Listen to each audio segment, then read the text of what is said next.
nazali à la ligne na YouTube. Pour bandolanda la prédication chaque fois na YouTube. Ngai apôtre Pierre Ongema Demitivar. En tout cas, tout le temps, nyonso esengeli ayebake tout ya fin. Totalisa fin ya grandeur ya mutu et fin ya institution nyonso satanique. Nzambe akomi ntango akosa arrêter la planète Terre. Ezali planète Terre atiaki yango mpona ntina justice na ye erene na bao baza likolo mpe baza na se le cieux et la terre pour réunira sa justice. Et na téléspectateurs, il y a radio commentaire de Mwanda TV. Mbote et pas il y a Titi Mzazi, le directeur des programmes, partie technique et si même pas il y a Yon sur Kiambu, caméra et pas il y a Arlette.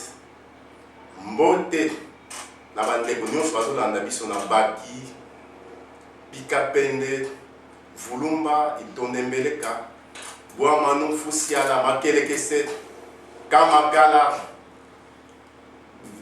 5 maisons, ville, banana, soyo, pe kabinda, pe bandeko nyonso zokolanda biso baza zinga ya mboka mwandi. Nzambe apambola bino to souhaiter bino boyoki malamu. Liboso na bino eza pasteur Joseph Dumbi ya église la gloire des saints. Ezwami na 5 maisons, quartier Malamba Bendo. Eza tout au long ya ex Nzaki Mwene. Émission Nabino Olinga Kolanda. Les temps de rassemblement des saints. Et puis ça marque chaque lundi na radio. Na 18h30. Puis samedi na télévision ya R5 na 18h juste. Et puis ça marque et puis il y a apôtre Bongema Pierre Denis Divin. To yambie lisusu na plateau. Shalom apôtre. Shalom. Oui, apôtre Nangonga Moulaye au théâtre biso sur les rassemblements des saints. Pe au théâtre biso lisusu sur la bonne nouvelle. Tolingi au théâtre biso. Au lobe biso na mukuse par rapport ba révélation aux oies qui pas encore na kolobela biso na mukuse lenge kolo ndenge koti na reine de justice pe en tant que père na fonction éternelle pe oui apôtre Nangonga Moulaye au théâtre biso d'abord les colons à bonne nouvelle après au côté il y a biso les soucis les rassemblements des saints. Kolo azongi na trône de justice na fonction du père et pour le rétablissement de toutes choses na combo ya Yehoshua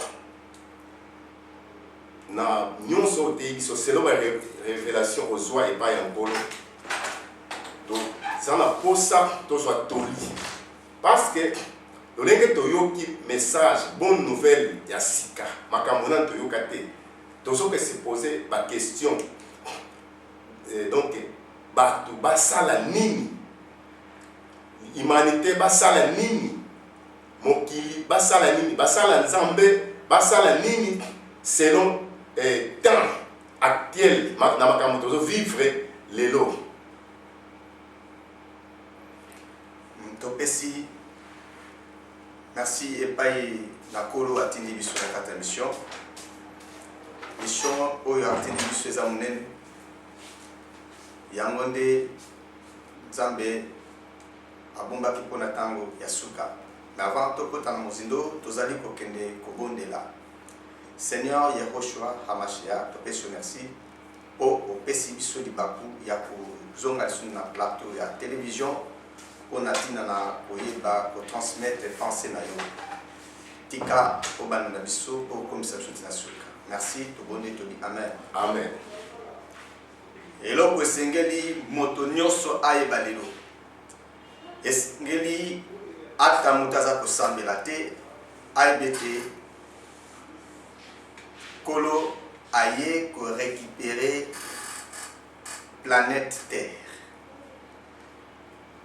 Pour être à récupérer yango esengelaki ayambala liboso pesima nakoya na yambala mibale pe asuka nde achever mission na ye asilisi mosala nyonso yakanaki kosala pourquoi parce que mabele oyo ezali na programme Nzambe abongisa kosala na mabele oyo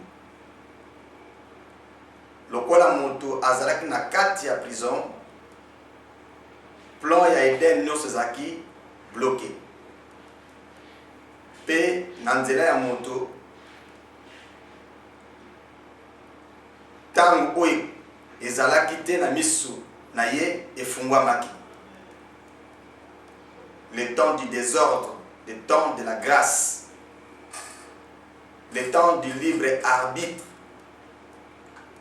nde memi humanité ti ndenge tomoni yango ndenge tokomi lelo. Alors message oyo Nzambe apesi lelo oyo esengeli mokili akoka kosimba mpe koyeba eza basali na Nzambe bato baza kobondela bato baza kokende na eklesia bato bazosambela te parce que kolo akeli mabele oyo mpona ntina na moto mpona ntina na bato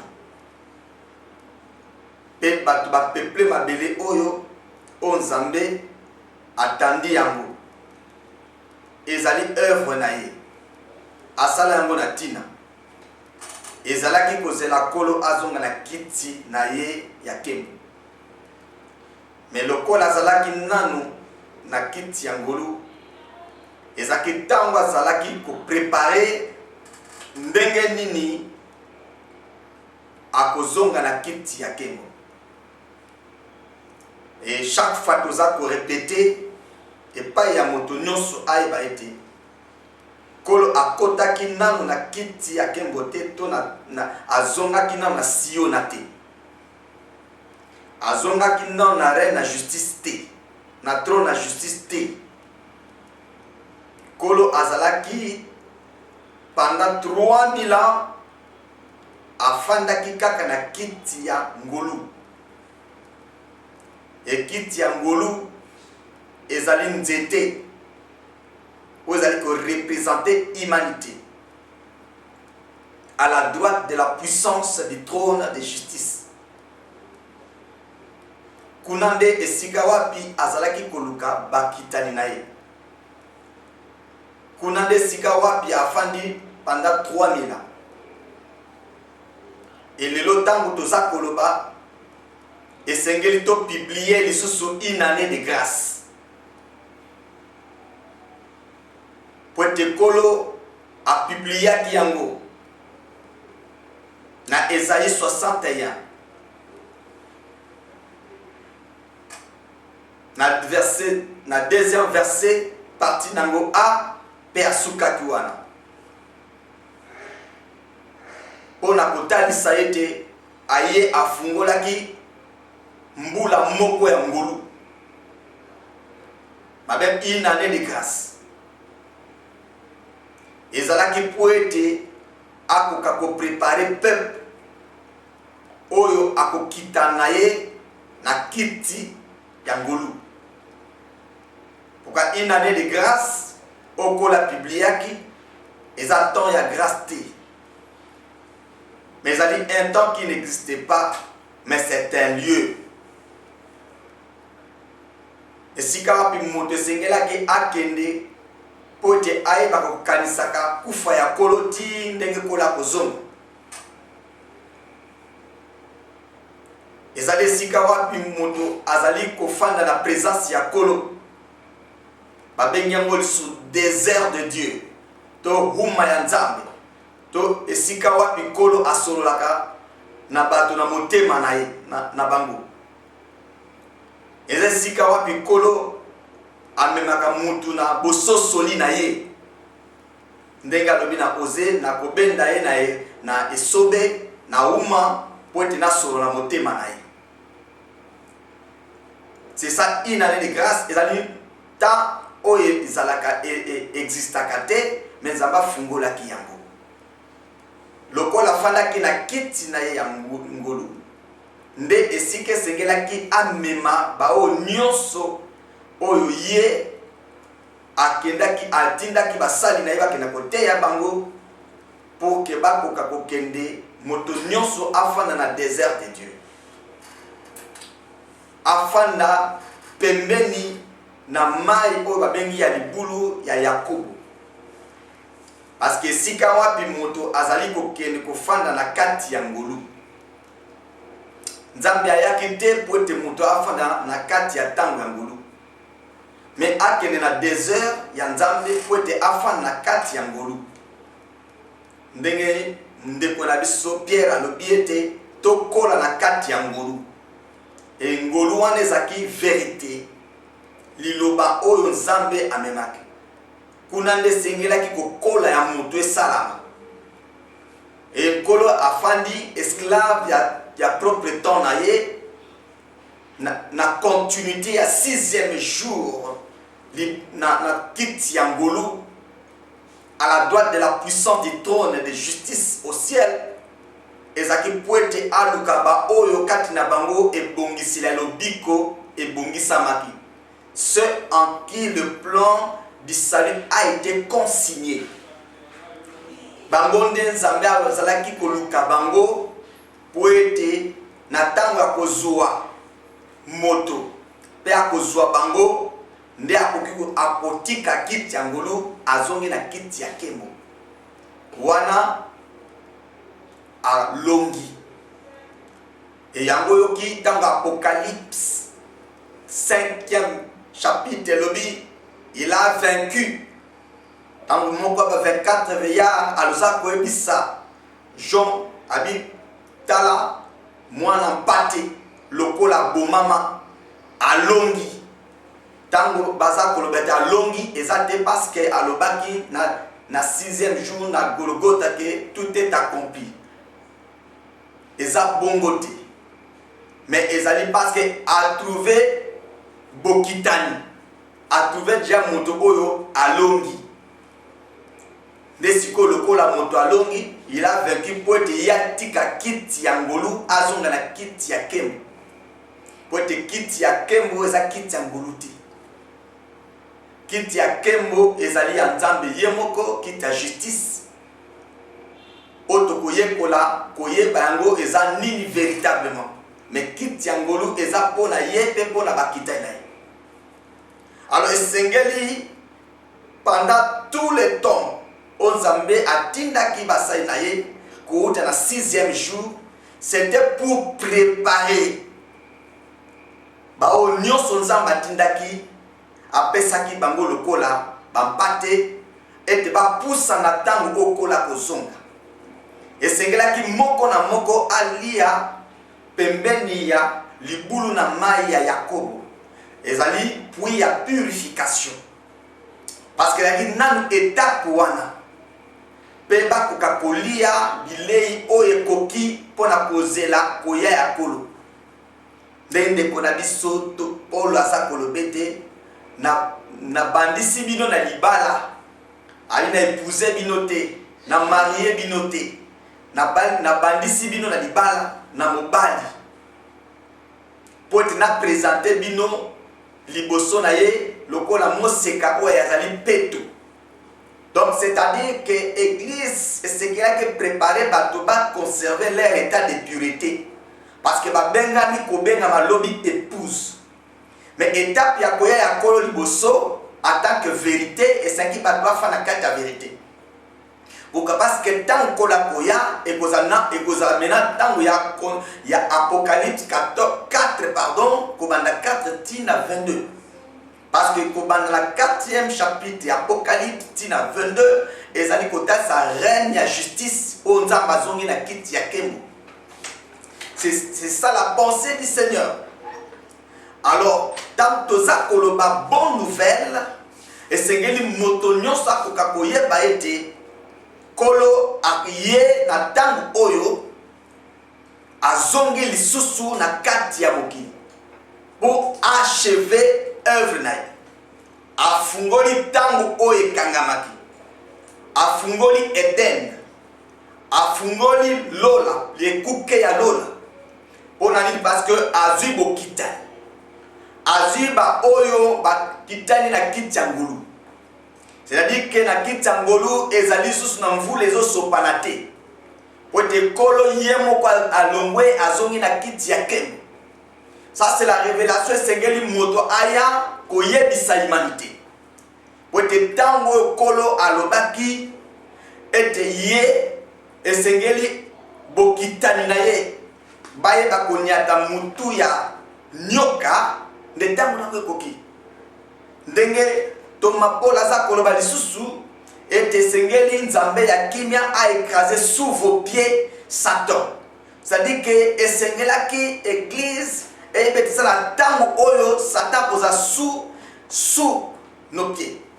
C'est-à-dire que évangile oyo ezaki retenu captif et kozonga na makasi na yango pe ekokita Satan sous notre pied, sous nos pieds. Parce que makolo ya basatu eza bonne nouvelle. Mais na tango bazalaki na kati ya prison, évangile wana ezaki nanu na se ya makolo, le diable azalaki na se ya makolo bango te. Mais bayekoli nyonso diable azalaki na se ya makolo bango te. Pourquoi? Parce que bazalaki non na kati ya prison. Le temps encore ya prison ezalaki, le temps des nations ezalaki na. Tant oyo nzambe azali ko regretter na Zacharie na chapitre 1, hier abetaki muke, mais les nations ont contribué au mal. Tant na bango ezalaki na. Et c'est que tant ya ba nation ici, ba benongo fin du monde, fin na ya moto et fin ya diable. Tant ya fin des nations et ça tant ya fin du monde. Ça dit que tant bazoba tant la fin du monde, et ça dit tant aussi quoi, ça dit qu'on marquait depuis un autre temps. Et depuis un temps il y a justice. Lorsqu'il y a fin il y a un temps, et ça depuis un temps sous. Pourquoi parce que kolo alongwe na kiti ya ngulu. Azibo kitani. Wete ezana oya longi. Ezana ba oya longi. Et kolo abongama kite kofana éternellement na kiti ya ngulu. Le lokolo azongi na kiti ya kem. Et lokolo azongi na kiti ya kem, rétablissement ezosala na propre autorité du Père. C'est-à-dire que le Saint-Esprit et comme tango kolo azongi na kiti ya kem.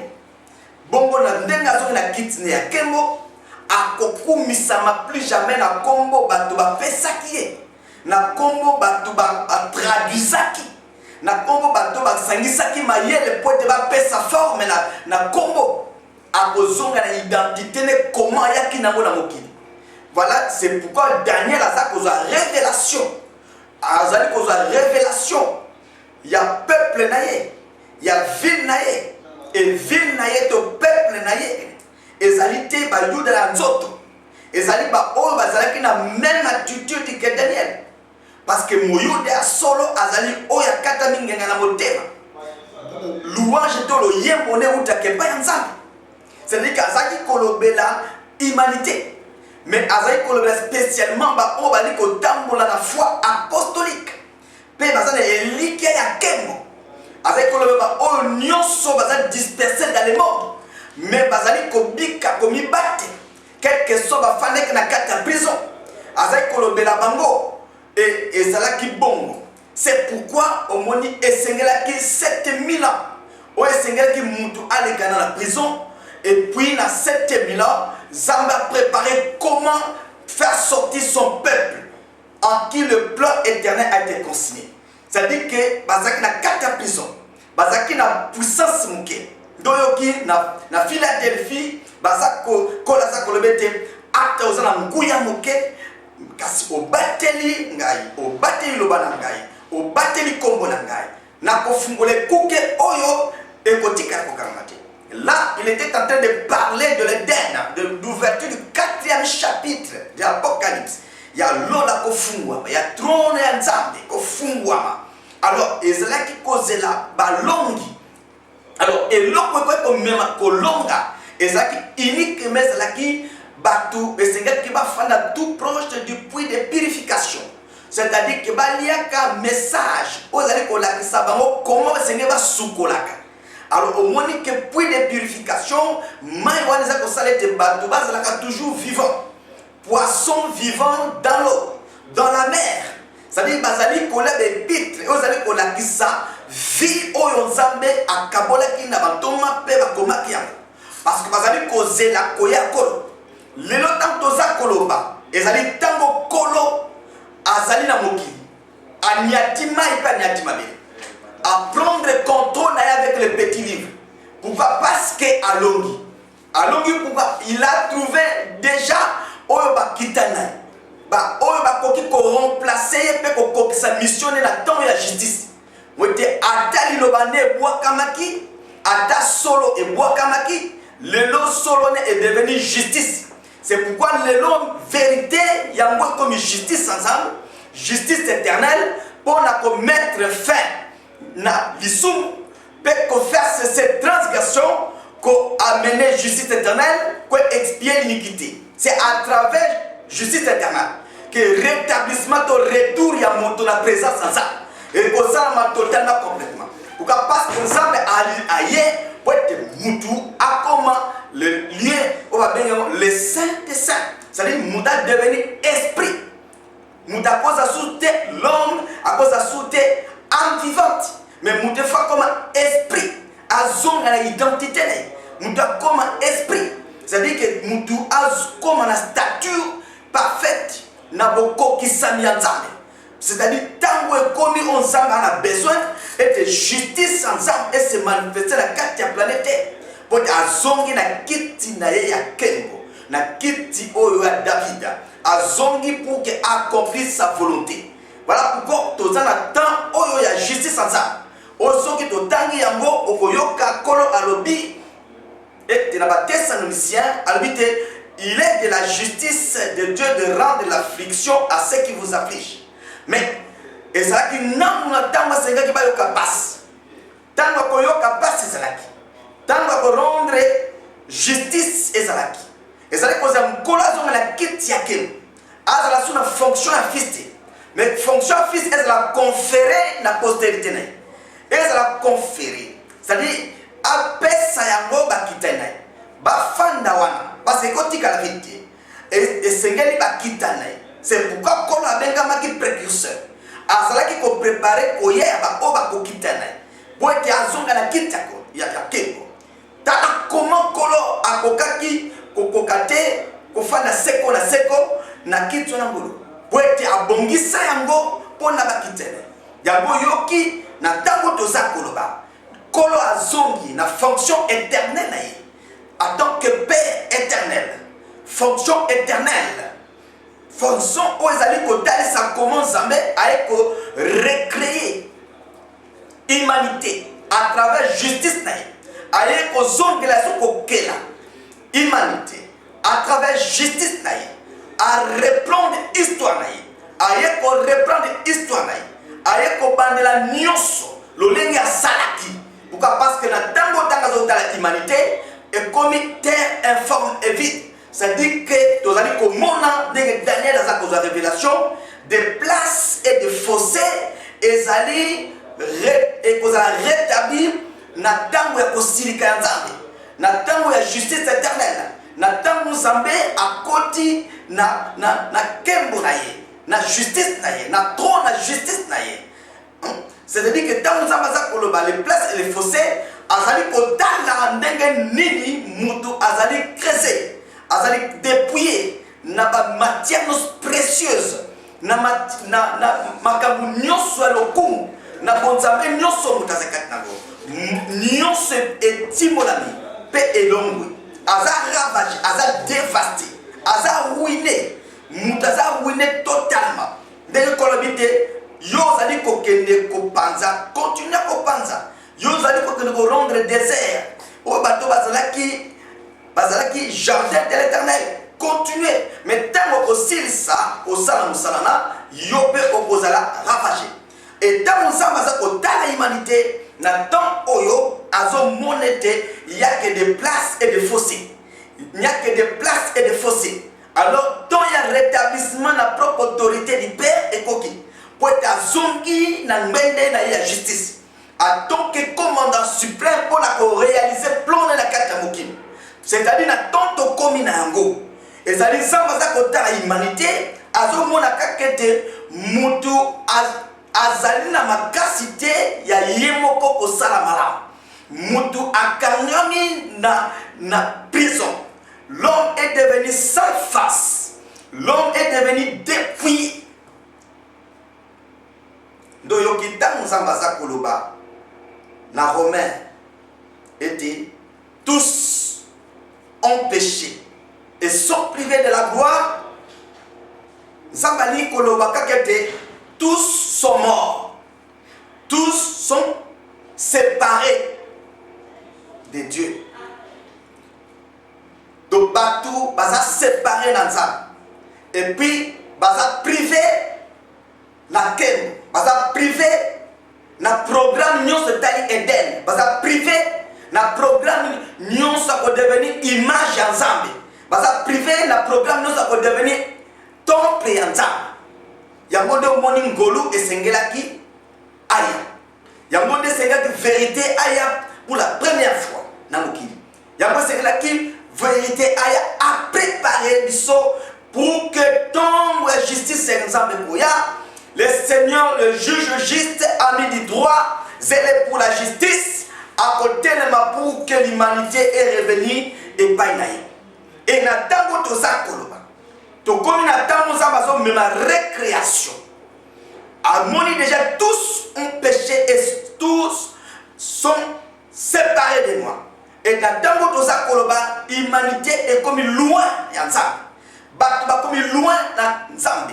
Pensez à Motoza uniquement et chaque jour dirigez toujours vers le mal. Et ça met na terme ya no a kokisa kili kambo yango ko ameka ko la kisali kambo yango ko talisete na tangu lususu ya retourne ya mibale pe asuka na moki e kozala ndenge moko na tanga Sodome na tangu ya Noa parce que à Kokuta Batou, les péchés se sont accumulés jusqu'au ciel. C'est-à-dire, ma baie est comité à toucher Batou Batou Banazam. Ma baie est qualité et toucher le ciel. Ma baie est qualité toucher le ciel. Donc ma baie est qualité toucher même Batou Batou dans la présence de ça. Parce que Dieu a même besoin de Batou Batou dans la présence de ça. Parce que quand le ciel les amis Batou Batou dans la présence de ça. Et te base la précipité. Parce que ma baie comme ma casse. Et ma baie on est la timoto. Et la tibato. Alors quel enseignement faut-il donner? Donc dans nos des places et des fossés. Bato basa ba place et des fossés. C'est de ma boule timo lama. Balongola nyon sont des précieux. Donc nyon sont muta comment asa na petite na sorte na goûter ya kolanda nzambe. So ko moni muta za kolanda nzambe, asa ko ya l'église, asa na intérêt na ye. Peut-être à Bala, peut-être à Zobisolo, peut-être à Zamutumene, ou à Kosomba qui pasteur, parce que Kosomba, ou à Kolukamuna Nenge Noso, ya Kokuta na Milim Mabe, à des mots esprits méchants, côté Akokakokamba Batu Basali, Kosalango. Et c'est comme ça que Moutou non sans Koluka Zambe d'intérêt, et intérêt à quoi ça Zambete, intérêt à quoi ça à Moutou. Et c'est pourquoi tant que Amazon battait des places et des fossés. Na tango wana de rétablissement ezosala et kosala na tango kosilika nde tango toza koloba Zambe akwa kosilika te soka fana kina kiti ya ngulu ata kosilika zalaki mais mvula lokola abengama mvula lokola ya makile zalaki lokola abengama ngolu azalaki kozela tango nina kobima na patience faiblesse ne zalaki patience afana kikati nango pour que bato bakoka kobima na mabe oyo ekangi humanité. L'humanité kangami na serpent. L'humanité kangami na dragon. Puissance à serpent. Puissance à séduction. Ouais, c'est mis partout, bloqué partout. Nous devons vivre un moment très difficile. Pourquoi? Parce qu'il y a un contrôle du diable partout. Et tant que nous avons la moudou, nous avons ma casse à côté devant le diable. Alors que nous avons kozwa kutu, alors que nous avons kozwa kutu na diable ba possibilité de vivre. Et à chaque jour, à chaque temps, à tout instant, nous avons toujours besoin à koka koluka comment se positionner physiquement. Et dans ndenge ya koluka et pas diable. Et voilà comment on attend notre communauté. Ce qui te même évangile dans ma capacité. Ce qui te yebisa batu na ma capacité de période. Ce qui te loba avec insistance. Et c'est difficile que moto di manakata bondoki. Et c'est difficile que moto di manakata machine. Et c'est difficile que moto di manakata lukuta. Et c'est difficile moto di manakata ya bondumba. Et c'est difficile moto di manakati ya ko détourner misolo ya l'état. Et c'est difficile moto di manakati ya ruse ya diable. Et les autres sont la kati c'est des problèmes. Et des moto ali chaque jour na penser à ko salamabe. Ma kilesa ko sopana na est par exemple. Et ça pour des intérêts égoïstes des nations puissantes, pour des intérêts égoïstes. Et voilà comment nous avons la société. Les âmes, aux allez coller là. Bah, âmes, elles allaient ko ganga na miso ensemble. Et les âmes fana qui na kiti angolo. Azali ko zelata muni na ko venger. Et c'est pourquoi tant que nous avons Esaïe 61, nous avons la continuité Esaïe 61. Nous avons quitté le deuxième verset partie A. Au cola Biblia qui dans Luc 4. Mais nous avons la continuité à Mokana. Parce que c'est le temps où il y a gloire. Il y a ça. Totamina no Mokandouaki.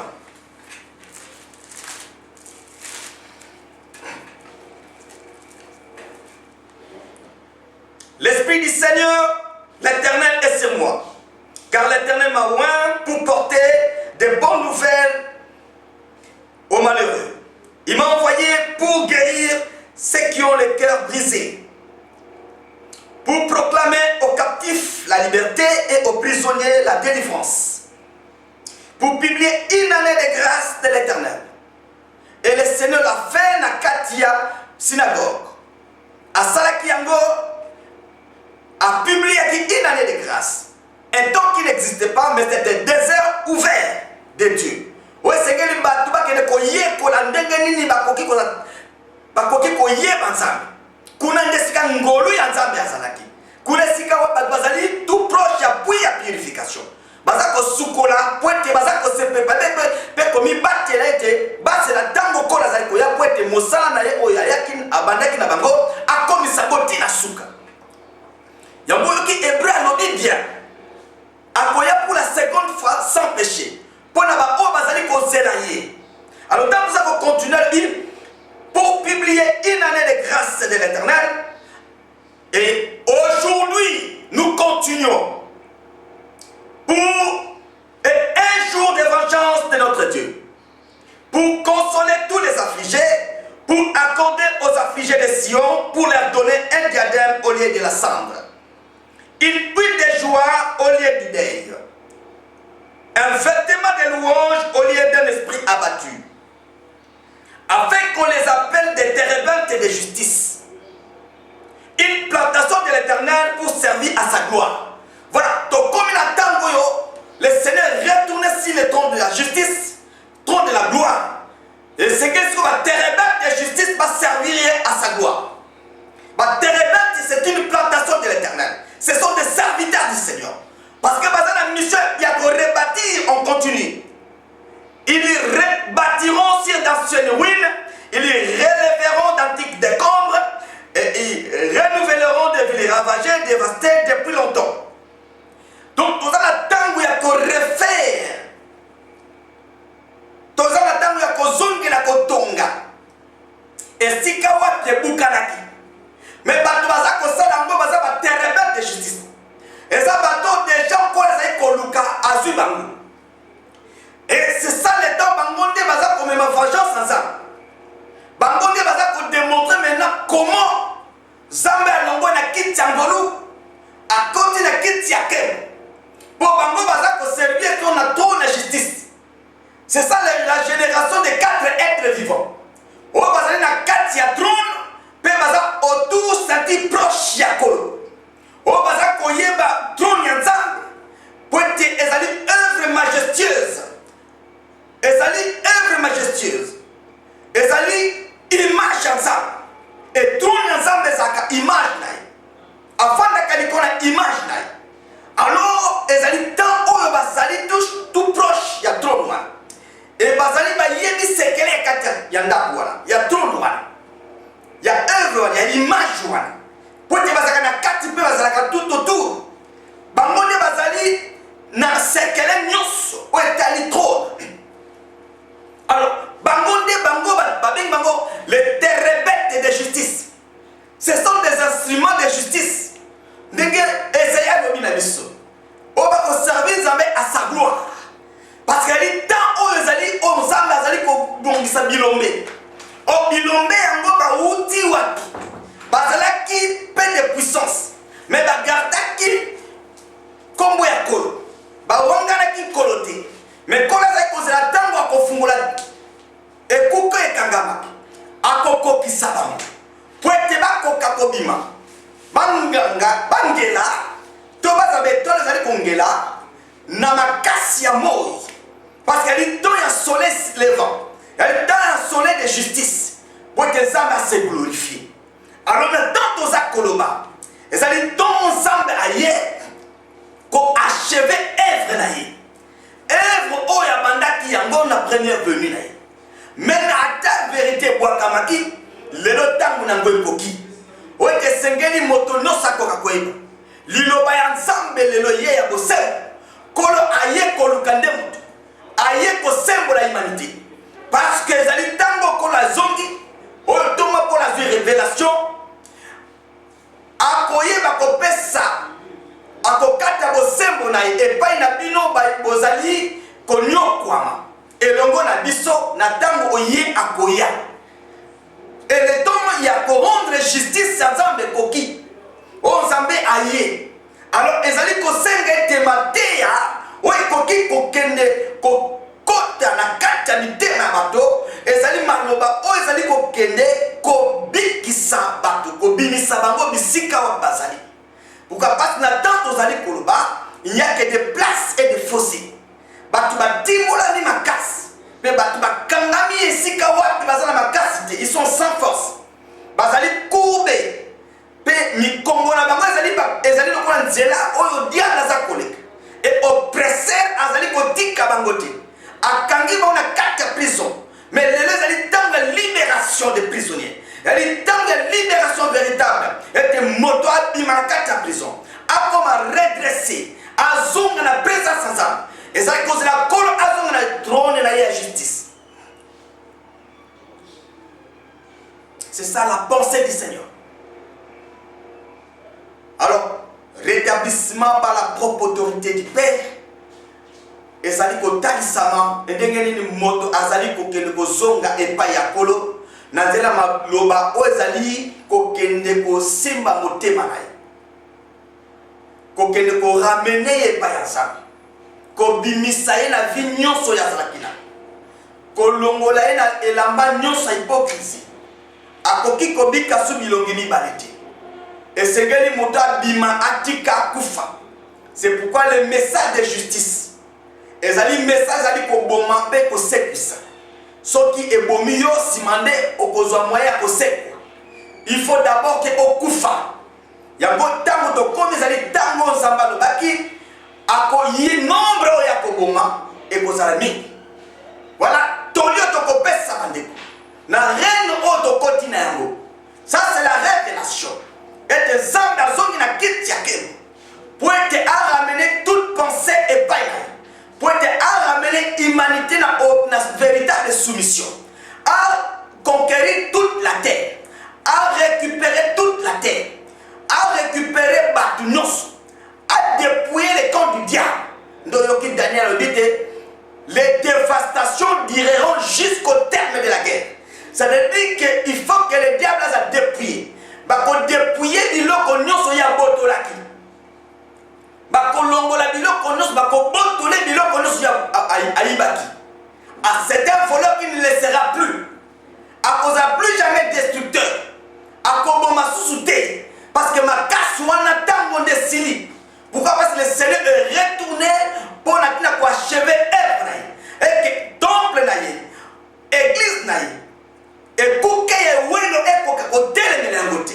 Mais ton monita moulaï, en tant que fiancé, ndengeni diable a télévé basanto, ndengeni diable a cloué basanto, ndengeni diable a bénissi, puis a longoli si batobele et pas yansa. Mais ça me peine à qui tangola zay posé là. Parce que patience de zay koluka, même les méchants, oh baza kosala mabe batika mabe wana. Mais na tango to zakolo, so qui justice ensemble, et côté ensemble la mobilité. Moto koye batia zo sala nini. C'est pourquoi Kona Zakoloba, si l'on fait grâce aux méchants, il n'apprend pas la justice. Il se livre au mal. Il n'a aucun égard à la majesté de Dieu. C'est-à-dire que ce qui est ngolo ensemble, et que tel samedi la lelo, n'a rien à justice, et pas un méchant, à comprendre et que mon cause à côté n'a quitté. Voilà pourquoi on attend cantique de racheter. Ça va se ça. Que jugement naïe, et ça pour que Batoba yeko la kota na bosembo naïe, et qu'on frappe toute l'humanité, qu'on va les colo pénacé, bah on va ça diriger, peut pas ça diriger, et qu'on dit qu'à mototé, et c'est tango yo mokonzi, à télémina ma casse, pour que à mon adoration coûte la mokili. C'est-à-dire que mitema batu kolongo la mokili comme à te baille, pour galoper yango, pour les sages, les santé de la vie mènent à haut. Pour les détourner des séjours des morts qui est là-bas. Séjour des morts qui est là-bas. En bas, c'est le séjour des morts. En bas, c'est le diable.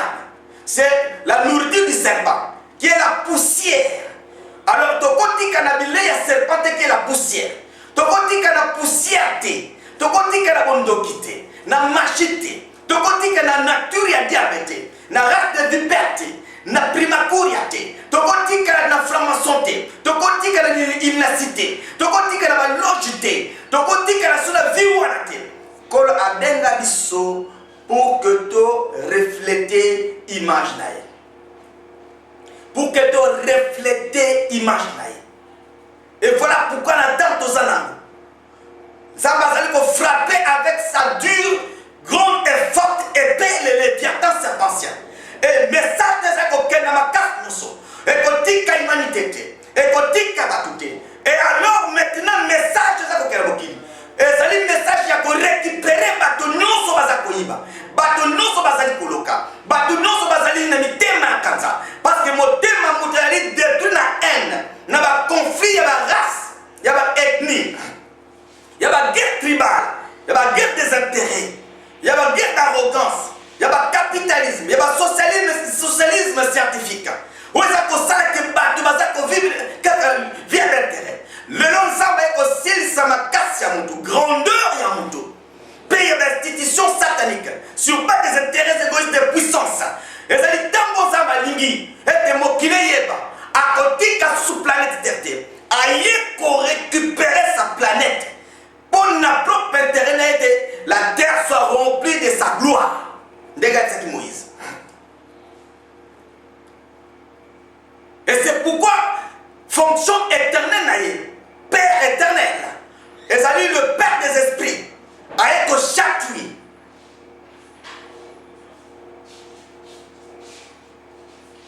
A été chaque nuit, a été même jugement pour que Batuba Kokako zonge païnaï, pour que chef militaire va zonge païnaï.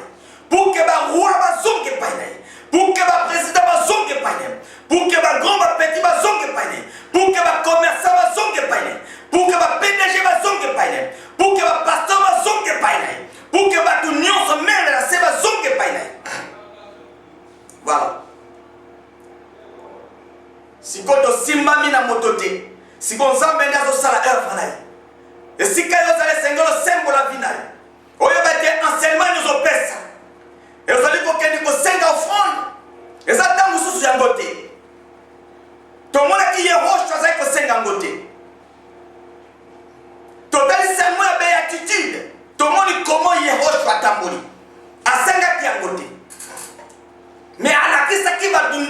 bazonge pa yakolo.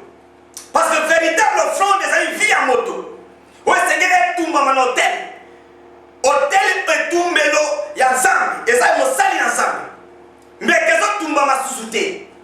Bato bazali kotumba mitema na bango te. Ndenge ayaki moyibi azali kaka moyibi. Ndenge azali momeli bangi azali kaka momeli bangi.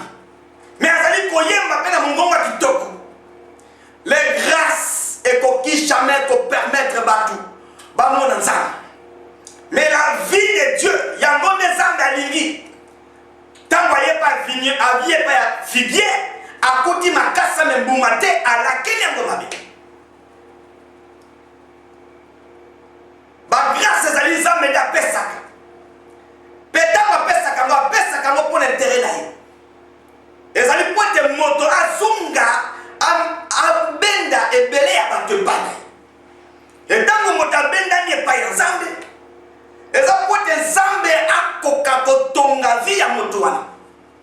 Meme soki ozwaki mbongo na nzela mosali na Nzambe, yango te eza kotalisa ete yango Nzambe abengi yo. Voilà pourquoi, bien aimé, c'est le temps véritable ya moto nyonso se réveiller.